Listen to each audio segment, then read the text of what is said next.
नमस्कार, big boss मराठीचा राडा या कार्यक्रमात आपल्या सगळ्यांचं खूप खूप स्वागत आहे। कालच्या भागाची सुरुवातच राड्यानं झाली, कारण काल घरात राकेशची आई आणि बहीण आले होते। राकेशच्या आईला आणि बहिणीला घरातल्या खूप गोष्टी खटकल्या, ज्या त्यांनी बोलूनही दाखवल्या। भागाची सुरुवातच अशी झाली की राखी सावंतने आधी ऑलरेडी चहा कॉफी नेऊन दिलं होतं, त्यात विशाल आणखी भर पाडतो आणि तिला सांगतो की लाडू देखील घेऊन जा। राखी त्याचा ऐकते आणि लाडू घेऊन जायला निघते, तेव्हा दीपाली तिला हटकते, तिला अडवते आणि तिला सांगते की तो त्यांच्या घरच्यांचा वेळ आहे, तू प्रत्येक वेळी मध्ये मध्ये जाऊ नकोस, आता लाडू नेण्याची काही गरज नाहीये, ते जेव्हा बाहेर येतील तेव्हा दे। ही गोष्ट राखीला कुठेतरी जास्त लागते, तेव्हा राखी म्हणते की तू इतकी का फडफड करतेस, तू तुझ्या जागेवरती राहा। आणि इथेच कुठेतरी राखीच्या डोक्यात दीपाली जाते आणि त्याचा वचपा राखी काढणार हे नक्कीच आहे। पण काल राकेशची बहीण त्याला म्हटली होती की मला आज राखी सावंतशी काहीतरी बोलायचं आहे, आणि ते तिनं बोललंच शेवटी। राकेशची बहीण राखीकडे जाते आणि तिला सांगते की जे काही चाललंय ते योग्य नाहीये, बाहेर खूप वाईट दिसतंय, तुमच्यातली मैत्री चांगली ठेवा, तुमची फ्रेंडशिप हायजीन ठेवा, तुम्हाला जे काही बोलायचंय ते मैत्रीच्या नात्याने बोला, अशी मैत्री करा की लोक त्याचा आदर्श ठेवतील, भावनिकरित्या तुलाही त्रास करून घेऊ नको आणि त्यालाही त्रास होऊ देऊ नको, कारण तू ज्या पद्धतीने वागतेस त्याच्यामुळे त्याचा गेम डाऊन होतोय, त्यामुळे तू कुठेतरी आता नीट वाग। तुम्ही खूप छान मैत्री करा की लोक म्हणतील की राकेश आणि राखीची मैत्री खूप चांगली होती। उगाच वेगळ्या नात्यात वाहवत जाऊ नका, ती ही जागा नाहीये, बिग बॉसचं घर हे त्या प्रेमासाठी नाहीये। तुम्ही बाहेर या, एकमेकांना ओळखा, तुम्ही अद्याप एकमेकांना ओळखलेलंही नाहीये आणि तुम्ही प्रेमाची भाषा करू नका, फक्त मैत्री ठेवा। बाकी तू खूप गोड आहेस, मला इतर काही म्हणायचं नाहीये, फक्त हे अंतर ठेव, ते ठेवणं फार गरजेचं आहे, कारण की बाहेर ते खूप वाईट दिसतंय। अगदी कमी शब्दात आणि योग्य शब्दात राकेशची बहीण राखीला समजावते। राखी वरकरणी दाखवते की तिला ते सगळं आवडलंय, खूप छान पद्धतीने तुम्ही समजवलं, पण तसं नाहीये। राखीच्या डोक्यात काही गोष्टी पक्क्या झालेल्या आहेत आणि येत्या काळात ती याचा वचपा काढणार आणि ते लवकरच दिसेल की राखी राकेश सोबत आणि दीपाली सोबत कशी वागती येते। त्यानंतर राकेशच्या घरच्यांनी अनेक गोष्टींचा काल खुलासा केला, त्यापैकी एक म्हणजे टोळीतले बाहेर जाऊन फार वळवळ करतायत। आपण गेले काही दिवस बघतोय सोशल मीडियावर आणि वेगवेगळ्या माध्यमांद्वारे वेगवेगळ्या व्हिडिओजद्वारे टोळीतले सदस्य जे बाहेर पडलेत ते तन्वीविषयी, राकेशविषयी, दीपालीविषयी खूप वाईट बोलण्याचा प्रयत्न करतायत, त्यांच्याविषयी निगेटिव्ह पब्लिसिटी पसरवण्याचा प्रयत्न करतायत आणि हा एक प्रकारचा पब्लिसिटी स्टंट असल्याचं काल राकेशच्या आईनं आणि बहिणीनं त्याला सांगितलं की टोळीतले सदस्य बाहेर खूप वळवळ करतायत। काटा टीमच्या विरोधात एक वेगळं षडयंत्र घराबाहेर सुरू असल्याची जाणीव त्या राकेशला करून देतात, पण तुम्ही हरू नका, काटा हा बंद मुठ्ठीसारखा आहे, तुम्ही 5 जण एकत्र राहून खेळा आणि लढा, ते फार गरजेचं आहे आणि हे राकेशला कुठेतरी आवडतं। तो नंतर जाऊन काटा टीमला सांगतो देखील की बाहेर आपलं कौतुक होतंय, तर आपण सगळ्यांनी एकत्र मिळून लढायला हवं आणि इथून पुढे आता एक गोष्ट ठरवूया, आपल्यापैकी एकाला जरी कुणी काय बोललं तरी आता एकत्र मिळून बोलायचं, एकत्र मिळून लढायचं, तरच आपण या खेळात टिकू। खरं तर राकेशच्या घरच्यांनी जे कौतुक केलं त्यामुळे काटा टीमच्या अंगावर मुठभर मास चढले, जे गरजेचं होतं, कारण की गेले काही दिवस टोळी टीम स्ट्रॉंग दिसत होती आणि काटा टीम कुठेतरी खेळात वीक झालेला दिसत होता। सो त्यांना एका मोटिवेशनची गरज होती, जी काल राकेशच्या घरच्यांनी दिली। त्यानंतर राकेशची आई एक सुंदर गाणं म्हणते, त्यावेळी राकेशच्या आईचा आवाज थोडा कमी असतो, तेव्हा दीपाली सगळ्यांना सांगते की त्यांना गाऊ द्या, आपण शांत बसू। हे कुठेतरी सागरला लागतं आणि यावरून टोळीमध्ये अत्यंत वेगळ्या लेवलच्या चर्चा होतात की दीपाली कशी डॉमिनेटिंग आहे। मी जेव्हा लाडू घेऊन जात होते तेव्हा तिने मला अडवलं, तेव्हा सागर बोलतो की हो, मी सुद्धा गाणं गायच्या वेळी तिने मला अडवलं, सांगितलं की त्यांना गाऊ दे। ही जेव्हा प्रत्येकाच्या मध्ये येते तेव्हा चालतं का, हिनं काही केलेलं चालतं का, तेव्हा अनुश्री बोलते हो ना, माझ्या आईसोबत पण हीच जास्त वेळ बोलत होती। कुठेतरी टोळी दीपालीला गेल्या 1-2 आठवडे झालं टार्गेट करतीये आणि आता दीपालीला टार्गेट करणं जरा जास्तच वाढलंय। खरं तर दीपालीच्या काही इतक्या चुका नव्हत्या किंवा तिने असं काही एवढं अक्षम्य केलं नव्हतं, ती सहज बोलून गेली, जे न्याय्य सुद्धा होतं, जे बरोबर होतं, पण टोळी टीमला आता दीपालीच्या वागण्याचा इश्यू करायचा आहे। सागर तर तिचा इतका जवळचा मित्र आहे, गेले अनेक वर्ष एकमेकांना ओळखतायत, तरी सुद्धा सागर तिला टार्गेट करतो, हे खूप दुर्दैवी आहे। पण शेवटी हा खेळ आहे, त्यामुळे टोळीतल्यांचा टार्गेट सध्या दीपाली आणि काल ते दिसून आलं की दीपाली त्यांच्या निशाण्यावर आहे। राकेशच्या घरचे येऊन गेल्यानंतर संकेत एक स्टेटमेंट पास करतो की आतापर्यंत सगळं छान सुरू होतं, खूप न्यूट्रल सुरू होतं, पण आता जरा वेगळंच वाटतंय, काहीतरी कुठेतरी वातावरण गढूळ झाल्यासारखं वाटतंय। संकेतचं हे स्टेटमेंट थोडंसं न पटण्यासारखं आहे, कारण राकेशच्या आईनं आणि बहिणीनं असं काही वावगं केलेलं नाहीये आणि जर काही वेगळं वाटत असेल तर त्याची सुरुवात काल सुपर्णानंच केलेली आहे। जेव्हा संकेतची बायको येऊन गेली तेव्हा तिने अनेक मुद्द्यांना छेडलं, तिने विशालला टोकलं, संकेतची बाजू घेतली, संकेतला काही गोष्टी अलर्ट केल्या आणि इतकं सगळं घडून गेलं तेव्हा त्याला काही निगेटिव्ह वाटलं नाही, तेव्हा त्याला काही वेगळं वाटलं नाही। आणि आज राकेशच्या घरचे येऊन गेल्यानंतर त्याला अचानक वेगळं वाटायला लागलं, त्याला घरातलं वातावरण बदलल्यासारखं वाटायला लागलं। तेव्हा कुठेतरी संकेतचा गेम वेगळ्या पद्धतीने जातोय का काय अशी शंका येते, कारण याची सुरुवात काल त्याच्या बायकोनेच केली होती। पण आता इतर सदस्यांच्या घरचे येऊन जेव्हा बोलतायत तेव्हा संकेतला हे त्रासदायक वाटतंय, कुठेतरी खटकतंय, जे खूप चुकीचं आहे।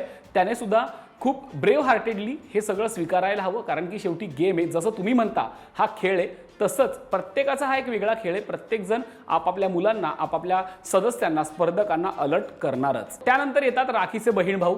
राखीचे बहीण भाऊ तिच्यासारखेच खूप गोड आहेत, ते सगळ्या घरच्यांना भेटतात, पण जाता जाता ते राखीला एक सल्ला देतात की राकेश पासून आणि दीपाली पासून लांब राहा, ते तुझ्याविषयी खूप वाईट बोलतात, जितकं होईल तितकं त्यांच्यापासून सावध राहा, बाकी तुझा खेळ उत्तम आहे, तू जिंकून ये, कधीतरी तू ट्रॉफी घेऊन येशील अशी आम्हाला अपेक्षा आहे आणि या सीझनमध्ये तुझा खेळ खूपच चांगला आहे, त्यामुळे ट्रॉफीसाठी प्रयत्न कर असं तिचे बहीण भाऊ तिला सांगतात। त्यावेळी राखी सांगते की मला माहिती आहे माझ्याविषयी कोण काय बोलतं, पण हे मला टक्कर देऊ शकत नाही, मी ज्या पद्धतीचं खेळते त्या पद्धतीचं हे खेळू शकत नाहीये, पण ठीक आहे तुम्ही मला सांगितलं ते चांगलं झालं, पण आता एक काम करा, यांच्याविषयी वाईट काही बोलू नका, थोडं नाटक करा, जाता जाता बाहेर दीपालीविषयी, राकेशविषयी चांगलं बोला, तन्वीविषयी चांगलं बोला, विशालविषयी चांगलं बोला, सगळ्यांचं थोडं कौतुक करा, खोटं खोटं बोला आणि मग इथून जा। राखी ही पक्की गेमर आहे आणि तिने तिच्या घरच्यांना तेच सांगितलं की मनातलं खरं बोलण्यापेक्षा खोटं बोलून सगळ्यांना गोडगोड बोलून इथून जा, जेणेकरून सगळ्यांना बरं वाटेल। त्यानंतर येते तन्वीची आजी। खरं तर कालच्या दिवसातला सगळ्यात भावनिक प्रसंग हा तन्वी सोबतचा होता, कारण तिचे वडील नाहीयेत, तिला आजीचा मोठा आधार आहे। 90 वर्षांची आजी जेव्हा घरात येते तेव्हा तन्वी अत्यंत भावूक होते, डोळ्यातनं घळाघळा पाणी व्हायला लागतं, पण ती आजीला मायेनं जवळ घेते, घरात घेऊन जाते, आजीसोबत तिची थट्टा मस्करी सुरू असते। खरं तर आजीला हे बिग बॉस वगैरे कळण्याच्या पलीकडे आहे आणि तन्वीला कुठेतरी असं वाटत असतं की प्रत्येकाच्या घरचे येऊन त्यांना सांगतायत की गेम कसा खेळायचा, गेम कसा सुरू आहे, पुन्हापासून सावध राहा, पण माझी आजी मला काय सांगणार। तेव्हा ती खूप लाडीकपणे बोलते की आजी सगळं जाऊ दे, मला गेमविषयी काहीतरी सांग, मला सांग मी कशी खेळते, बाहेर काय सुरू आहे। तेव्हा आजी तिला काहीच सांगू शकत नाही, कारण की आजीच्या विचारांच्या पलीकडचा हा खेळ आहे। आजी फक्त इतकं सांगते की तू छान खेळते, छान दिसते, सगळेच खूप छान आहेत आणि हा विषय इथेच संपतो। पण बिग बॉस काल तन्वीला एक खूप छान सरप्राईज देतात, ते म्हणजे तन्वीच्या बाबांसोबतचा फोटो तिला भेट म्हणून देतात। बाबांसोबतचा फोटो पाहून ती खूप भावूक होते, कारण आता तिचे बाबा या जगात नाहीयेत आणि कुठल्याही लेकीसाठी यापेक्षा मोठी भेट असूच शकत नाही। तन्वी खूप ते मायेनं स्वीकारते, बिग बॉसचे आभार मानते। यावेळी आजीच्याही डोळ्यात पाणी येतं। खूप भावनिक, खूप तरल असा हा कालचा दिवस होता तन्वीच्यासाठी, खूप भावनिक आणि खूप तरल असा दिवस होता कालचा तन्वीसाठी। मग येते सागरदादाची बायको आणि त्याची मुलगी। सागरदादाने आपल्या बायकोविषयी, मुलीविषयी आधीच घरामध्ये खूप काही सांगितलेलं आहे, त्यामुळे ते आल्यानंतर काय होणार याची उत्सुकता होते। पण सागरला काल बिग बॉसने थोडं सरप्राईज दिलं, त्याच्या बायकोची आणि मुलीची एंट्री स्टोर रूम मधून केली। यावेळी स्टोर रूम मध्ये सागर एक वस्तू आणायला जातो आणि तिथे बायकोला आणि मुलीला पाहून त्याला खूप धक्का बसतो, तो जोरात किंचाळतो। खरं तर इतक्या दिवसानंतर बायकोला आणि मुलीला भेटल्यानंतर आनंद वाटणं स्वाभाविक आहे, आश्चर्य वाटणं स्वाभाविक आहे आणि निश्चितच त्याच्या मताचा पूर्णतः आदर आहे। पण काल ज्या पद्धतीने तो रिॲक्ट झाला ते कुठेतरी खोटं होतं का, त्याचं किंचाळणं, त्याचं दचकणं कुठेतरी ओव्हर ॲक्टिंग होती का, अशा कमेंट्स सोशल मीडियावरती काल येत आहेत। लोकांना ते खोटं वाटतंय, अर्थात त्याच्या भावनांचा आम्हाला पूर्णतः आदर आहे, त्या खऱ्याही असतील, पण लोकांना ते कुठेतरी खटकलंय। लोकांना असं वाटतंय की सागरदादा आता ॲक्टिंगवरून ओव्हर ॲक्टिंगवर स्विच झालाय। पण असो, हा सीन झाल्यानंतर त्याची बायको आणि मुलगी घरात येतात, त्यांचं खूप छान स्वागत होतं। यावेळी सागरदादाची बायको त्याला सांगते की रागावर नियंत्रण ठेव, तू खूप छान खेळतोय आणि आत्ता 70-75 दिवस घरात राहिल्यानंतर तू काय इतका हवालदिल झालायस, त्यामुळे बाहेर पडायची वाट बघू नको, लढ, घरात खेळ, ज्यांच्यासोबत खेळतोय ते चांगले आहेत त्यांच्यासोबतच खेळ, त्यांच्यासोबत राहून पुढे जा, तर तुझं भलं होईल आणि थोडा फक्त रागावरती कंट्रोल ठेव, असं सागरची बायको त्याला सल्ला देते। एवढंच नाही तर ती घरच्यांनाही सांगते की माझा नवरा सागर कसा आहे, त्याचा स्वभाव कसा आहे, तो रागात आला की त्याचा आवाज चढतो, त्यामुळे तुम्ही सगळे त्याला समजून घ्या। सागरदादाची बायको सगळ्यांना सांगते की तो मनाने वाईट नाहीये। तेव्हा घरातले सगळेच सांगतात की आम्हालाही त्याचा आदर आहे आणि आम्ही त्याच्या रागावण्याचं कधीच मनावर घेत नाही। यावेळी मात्र सागरदादाची बायको प्रभूविषयी प्रेम व्यक्त करते की प्रभूला ओरडलेलं मला पर्सनली आवडत नाही, त्यामुळे इथून पुढे तुम्ही प्रभूला ओरडताना काळजी घेत जा, त्याला ओरडू नका, तो माझा आवडता स्पर्धक आहे। आता सगळ्या स्पर्धकांच्या घरचे त्यांना भेटून गेले, त्यामुळे घरामध्ये खूप भावनिक वातावरणही पाहायला मिळालं आणि घरातल्यांनी स्पर्धकांचे डोळे देखील उघडले।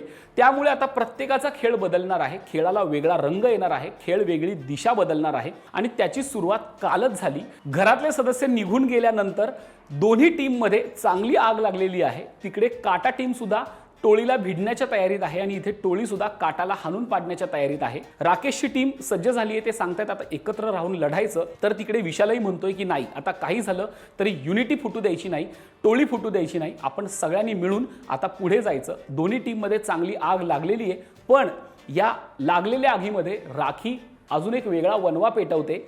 ते म्हणजे काल राखी सगळ्यांना घेऊन बसलेली असते, ज्याच्यामध्ये अनुश्री, सागर, संकेत, विशाल आणि राखी हे सगळे बसलेले असतात। खरं तर खूप चांगली चर्चा चालू असते आणि राखी विषय काढते की मला एका गोष्टीचं वाईट वाटतंय की प्रभूने तन्वीला कॅप्टन बनवलं, पण जेव्हा प्रभूवर वेळ आली तेव्हा तन्वी मागे हटली। तिनं त्याला भाऊ मानलंय, तर भावासाठी तिने राकेशच्या पाया पाडायला पाहिजे होतं, पण प्रभूला कॅप्टन करायला पाहिजे होतं। ती खूप स्वार्थी आहे, प्रभूचा वापर करते। तेव्हा सागर दादाही बोलतो की ते लोक सगळे खूप ढोंगी आहेत, ते प्रभूचा वापर करतायत, तर तसं काही नाहीये, हे टोळी टीमचं एक अझम्पशन आहे। प्रत्यक्षात बघायला गेलं तर प्रभूचा गेम तितकासा स्ट्रॉंग नाहीये, हे सगळ्यांना माहिती आहे। प्रभू कधीच घराबाहेर पडला असता, पण तन्वीनं त्याला खूप चांगल्या पद्धतीनं बांधून ठेवलंय, खूप चांगल्या पद्धतीने सपोर्ट केलाय, म्हणून आज तो 11व्या आठवड्यापर्यंत टिकू शकलाय आणि हे सगळ्यांना मान्य आहे।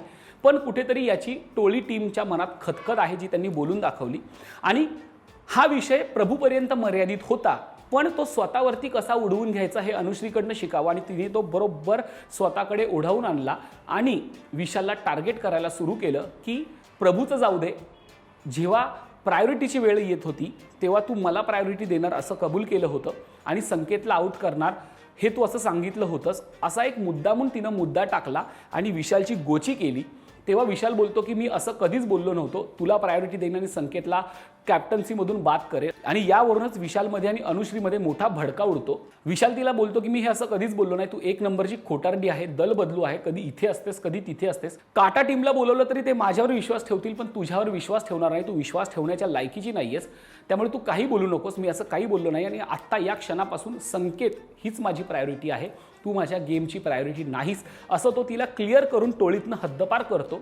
तर दुसरीकडे अनुश्री सुद्धा संतापानं सांगते की तू तोंडावर एक बोलतोस, मागे एक बोलतोस, माझ्यासमोर वेगळं बोलतो आणि या सगळ्यांसमोर एक वेगळं बोलतोस, तू एक वेगळा बनाव करतोस। मी सत्य सांगितलेलं तुला सहन झालं नाही, कारण की तू अहंकारी आहे, तुला स्वतःच फक्त ऐकायचं असतं, त्यामुळे तू सुद्धा स्वतःकडे बघ, तू कसा खेळतोयस, कसा वागतोयस आणि असं असेल तर एकत्र राहू शकत नाही। कुठेतरी टोळीला इथेच फूट पडते की काय असं वाटत असतं, पण त्यावेळी राखी बोलते की नको नको विशाल, असं वागू नको, आता आपली टोळी फुटेल, पण असं ते फुटू द्यायचं नाही, आपल्याला एकत्र राहायचंय। आणि विशाल तिकडनं तावातावाने निघून जातो। त्यावेळी संकेत आणि सागरही सांगतात की विशालला आता आपलं ऐकायचं नाहीये, त्याला खूप अहंकार आहे, पण त्याला कळत नाहीये, एक दिवस हाच अहंकार त्याला मातीमोल करेल, असं सागर आणि अनुश्री बोलतात। एकीकडे ही टोळी टीम एकत्र आहे असं दाखवण्याचा प्रयत्न करते आणि दुसरीकडे प्रत्येकाविषयी काही ना काहीतरी रुसवे फुगवे आहेत, प्रत्येकाच्या मनात एकमेकांविषयी गरळ आहे, एकमेकांविषयी आग आहे, जी काल दिसून आली। राखी यांच्यामध्ये भांडण सोडवण्याचा प्रयत्न करत होती की आग लावण्याचा प्रयत्न करत होती हेच कळत नव्हतं, कारण की तीच राखी नंतर सांगते की नाही विशाल तसाच आहे, त्याला खूप इगो आहे, त्याला सगळं समजवायची गरज असते। म्हणजे एकीकडे राखी टोळी टीममध्ये गेली आहे, पण ती टोळीची आहे की नाही इथपर्यंत शंका वाटावी इतकं ती फेक वागतीये आणि राखीच टोळी फोडायचा प्रयत्न करतीये। असं मी का म्हणतोय हे येत्या काळात कळेल, कारण की आता टोळीच्या बाजूने बोलणारी राखी लवकरच टोळीच्या विरोधात जाईल आणि हा दिवस लांब नाहीये, लवकरच त्या गोष्टी दिसतील। पण काल विशाल आणि अनुश्रीमध्ये झालं ते अगदीच भयानक होतं। दोघेही एकमेकांना खोटं पाडण्याचा प्रयत्न करत होते। आता दोघांपैकी कोण खरं कोण खोटं हे भाऊच्या धक्क्यावर कळेल, कारण की रितेश भाऊ याच्याविषयी बोलल्याशिवाय राहणार नाही। खरं तर विशाल म्हटला होता अनुश्रीला की तशी वेळ आली तर मी संकेतला बाहेर काढेन आणि तुला सेफ करेन, पण आता विशालनेही पलटी खाल्लेली आहे आणि हा मुद्दा चुकीच्या ठिकाणी काढून अनुश्रीने देखील विशालला वाईट ठरवण्याचा प्रयत्न केलाय। त्यामुळे मी का वाईट होऊ अशी विशालची भूमिका आहे, त्यामुळे त्याने अनुश्रीलाच वाईट केलं। ती कशी खोटारडी आहे, कशी दलबदलू आहे, कशी ती डोक्याने खेळते आणि कशी फक्त कॅमेरापुरती वागते, तिच्यासाठी नातेसंबंध काही नाहीये, फक्त कॅमेरा महत्त्वाचा आहे असं विशाल बोलतो। त्यामुळे ह्या दोघांमध्ये आता टोकाचा वाद होणार आहे। ते एकत्र जरी आले खेळासाठी तरी मनात जे काही आहे ते कधी जात नसतं आणि दोघेही एकमेकांचा कधी काटा काढतील हे सांगता येणार नाही. घरातले इक्वेशन आता वेगाने बदलतायत. घरात वेगळंच वारा शिरलंय. ते वारा आहे ट्रॉफीपर्यंत पोहोचण्याचं. प्रत्येक जण एकत्र खेळत असला तरी तो एकमेकांच्या विरोधात आहे. प्रत्येकाच्या डोक्यात ठरलंय की कुणाला टार्गेट करायचं आणि कुणाला बाहेर काढायचं. आणि जाताना तुम्हाला एक प्रश्न आहे, काल एकत्र राहू म्हणणारी टोळी टीम जाता जाता फुटायच्या अवस्थेत आली.